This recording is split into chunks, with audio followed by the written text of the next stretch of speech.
అంబేద్కర్ కోనసీమ జిల్లా మలికిపురం మండలం లక్కవరం గ్రామానికి చెందిన వై జూలీ తన భర్త కుటుంబ సభ్యుల సహకారంతో తనకున్న 2 ఎకరాల పొలంలో ప్రకృతి వ్యవసాయం చేసి ఆరోగ్యకరమైన ఉత్పత్తులతో పాటు ఆదాయం ఆర్జిస్తున్నారు. ఎకరమున్నర భూమిలో పలు విభాగాలుగా చింతలూరు సన్నాలు, కళ్యాణకృష్ణ, జీలకర్ర సన్నాలు, కుజీ పటాలియా వంటి దేశవాళీ ధాన్యం రకాలు పండిస్తున్నారు. మిగిలిన పొలంలో కూరగాయలు, ఆకుకూరలు పండించి ఇంటి చుట్టుపక్కల వారికి ఉచితంగా అందిస్తున్నారు. నమస్కారం అండి, నా పేరు వై జూలీ. నేను ఏపీసీఎన్ఎఫ్లో L2గా వర్క్ చేస్తున్నాను. ఇక్కడ మన రాజోల్ డివిజన్కి సంబంధించి చాలామంది, ఇక్కడ ఒక 60 మంది వరకు సిబ్బంది ఉన్నారు. మెయిన్ మాకు టార్గెట్ ఏంటంటే ఈ కెమికల్ రసాయన ఎరువులు తగ్గించి ప్రకృతి వ్యవసాయం అంటే సేంద్రియ వ్యవసాయ పద్ధతిలో పండించేలాగా మేము అందరినీ రైతుల్ని మోటివేట్ చేయడం జరుగుతుంది. మెయిన్ ఏంటంటే మేము ఎక్కువగా గ్రూప్ సభ్యుల ద్వారా ముందుకు వెళ్ళడం జరుగుతుంది. ఏంటంటే ఎక్కువ సేంద్రియ పద్ధతిలో అన్నమాట. అంటే మనం వ్యవసాయంలో అయితే ఫస్ట్ స్టార్టింగ్ నుంచి PMDS విత్తనాలని నవధాన్యాలు ఉంటాయి. ఆ నవధాన్యాలు వేయించడం, అవి వేయించిన తర్వాత 2 నెలల తర్వాత మళ్ళీ భూమిలో కలిపి దున్నేయాలి. దున్నడం వల్ల ఏంటంటే భూమికి కావాల్సిన పోషకాలన్నీ కూడా అందుతాయి. అదేవిధంగా భూమి గుల్లబడుతుంది అనమాట. ఎక్కువ ఏంటంటే ఇప్పుడు అందరూ కూడా రసాయన పురుగు మందులు వాడడం వల్ల భూమిలో కూడా సారవంతం అనేది లేకుండా పోతుంది. దానివల్ల ఏంటంటే PMDS 18 రకాల విత్తనాలు వేయడం వల్ల 18 రకాల వేర్లు కూడా భూమిలోకి వెళ్ళి భూమిని గుల్లబారుస్తాయి. దానివల్ల PMDS వల్ల చాలా లాభం ఉంటుంది.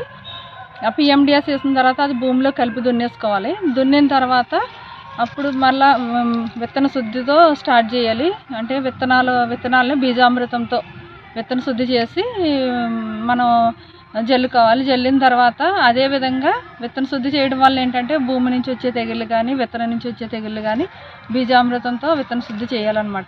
బీజామృతం అనేది ఆవు పేడ ఆవు మూత్రంతో చేస్తారు. దాంతో శుద్ధి చేసుకుని మన విత్తనాలు మొలకెత్తితే విత్తనాలు కూడా మొలక శాతం బాగుంటుంది.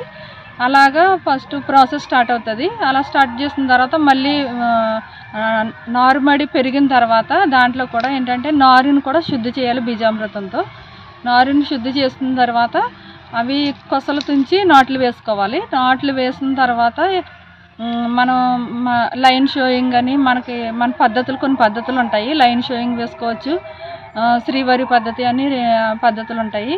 అలా వేసుకున్న తర్వాత దాంట్లో ఏంటంటే ముందు కాలిబాటలు తీయాలి. కాలిబాటలు తీసిన తర్వాత దాంట్లో మనకు మా పద్ధతిలో అయితే ఎల్లో ప్లేట్స్, లింగాకర్షక బొట్లు, అలాగే పక్షి స్థావరాలు అవి పెట్టుకోవాలి.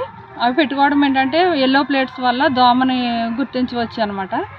పక్షి స్థావరాలు అనేవి పక్షులు వచ్చి చేను పాడు చేయకుండా అలా మధ్యలో అక్కడక్కడ మధ్యలో పెట్టడం వల్ల ఎకరాకు వచ్చి 10 నుంచి 15 వరకు ఇవి పెట్టుకుంటారు. ఇవి పెట్టడం వల్ల ఏంటంటే పక్షులు చేను అంతా పాడు చేయకుండా అక్కడ మధ్యలో వచ్చి వాటి మీద వాలడము అలా జరుగుతుంది. తర్వాత అజొల్లా వేసుకోవాలి. అజొల్లా వల్ల చేనుకి నత్రజని శాతం పెరుగుతుంది, నత్రజనిని పెంచుతుంది. ఏపీసీఎన్ఎఫ్ సిబ్బంది ద్వారా 4 ఏళ్లుగా సేంద్రియ విధానంలో పంటలు పండించడం నేర్చుకున్నారు. జీవామృతాలు, నీమాస్త్రాలు, వివిధ రకాల సేంద్రియ ఎరువులను స్వయంగా తయారు చేస్తున్నారు. దిగుబడి తక్కువ వచ్చినా ఎలాంటి రసాయనాలు వాడకుండా పండిన పంట కావడంతో సంబంధిత బియ్యానికి మార్కెట్లో భారీగా డిమాండ్ ఉండడంతో మంచి ఆదాయం వస్తోంది.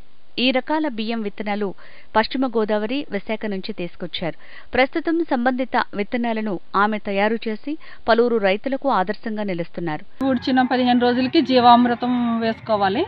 ఎకరాకు వచ్చి 200 లీటర్ల జీవామృతం తయారు చేసుకుని ఆ జీవామృతాన్ని మనం చేలో పారించేయాలి. ఒక 2-3 సార్లు చేలో పారించాలి. తర్వాత స్ప్రేయింగ్ చేసుకోవాలి. తర్వాత మళ్ళీ నేమాస్త్రం ఉంటుంది. నేమాస్త్రం ఏమో పురుగు గుడ్లు దశలో ఉన్న పురుగుని నివారించడానికి, లార్వా దశలో ఉన్న పురుగుని నివారించడానికి ఉపయోగపడుతుంది నేమాస్త్రము. అలాగే ఒక్కొక్కటిగా కెమికల్ పద్ధతిలో ఎలా అయితే ఉంటాయో ప్రతిదీ కూడా సేంద్రియ పద్ధతిలో అన్నిటికీ సంబంధించి తెగుళ్ళకేంటి, పురుగులకేంటి ప్రతిదీ కూడా మేమే స్వయంగా తయారు చేసి రైతుల దగ్గరికి వెళ్ళి తయారు చేసి చూపించి వారి చేత స్ప్రేయింగ్ చేయించడం జరుగుతుంది. ప్రతి గ్రామ స్థాయిలో కూడా ICRP అని చెప్పి ఒక ICRP ఉంటుంది. ICRP పరిధిలో ప్రతి రైతుతో మాట్లాడి ఈ విధంగా చేయించడం జరుగుతుంది. అలాగే సొంతంగా నేను కూడా ఇప్పుడు 1 ఎకరా చేస్తున్నాను. ఆ ఎకరాలో కూడా ఇవే పద్ధతులు, ప్రోటోకాల్స్ అన్నీ పాటించి నేను అలాగే చేశాను. చేస్తే ఇప్పుడు ఇంకా ఈ 2-3 రోజుల్లో నాకు కోత దశకు వచ్చింది. అలాగే సొంతంగా కిచెన్ గార్డెన్ కూడా వేసుకోవడం జరిగింది. ఆ కిచెన్ గార్డెన్లో కూడా అన్ని రకాలు మాకు మా పద్ధతులు అయితే కొన్ని ఉంటాయి. అంటే మోడల్స్ అనమాట. 36x36 అలాగే సూర్యమండలం, పర్మాకల్చరు ఇలా మోడల్స్ ఉంటాయి. ఎవరికైతే ఇంట్రెస్ట్ ఉండి ఎక్కువ స్థలం ఉన్న వాళ్ళు ఉన్నారో వారి చేత మేము దగ్గరికి వెళ్ళి మేమే స్వయంగా అది తయారు చేసి ఎలా చేయాలో మోడల్, అందులో ఏమేమి మొక్కలు వేసుకోవాలో అనేది ప్రతిదీ కూడా మేము చూపించడం జరుగుతుంది. అలాగే అదేవిధంగా మాకున్న 8 సెంట్లలో కూడా నేను ఏం చేశానంటే సూర్యమండలం మోడల్ ఒకటి, బెడ్స్ మోడల్ ఒకటి వేసుకున్నాను. దాంట్లో అన్ని రకాల కాయగూరలు, ఆకుకూరలు, తీగ జాతి, దుంప జాతి ప్రతిదీ కూడా నేను పెట్టాను.